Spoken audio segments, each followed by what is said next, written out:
मनोज जरांगे पाटलांनी मराठा समाजाला मुंबईकडे येण्यासाठी आवाहन केलं आणि महाराष्ट्रातील मराठा समाज आता आजच 19 तारखेलाच मुंबईकडे जाण्यासाठी सज्ज झाला आहे। वाहन तयार आहे, वाहनामध्ये सगळं साहित्य टाकलेलं आहे आणि आता हे मुंबईकडे निघालेत।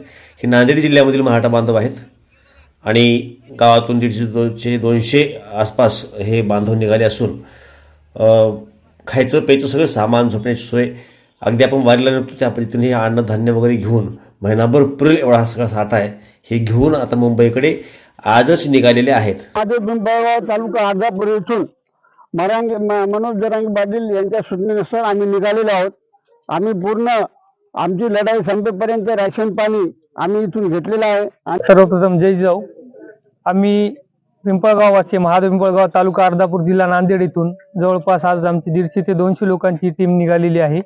मनोज जरांगे पाटील यांच्या जे सूचना आलेल्या आहेत, जे मार्गदर्शक तत्व आहेत, त्यानुसार आम्ही इथून आता अंतरवाली सराटी येथे निघालो आहोत। तिथून मनोज जरांगे पाटील यांच्या सोबत आम्ही पायी जाणार आहोत आणि जसे जसे त्यांनी मुक्कामाची सूचना दिलेली आहेत त्यानुसार मुक्काम ठेपेकर 26 जानेवारीपर्यंत आम्हाला मुंबई येथे जायचं आहे। आणि आमची तयारी जी आहे ते आम्ही 1 महिन्याचं राशन पाणी पूर्ण भरलेलं आहे।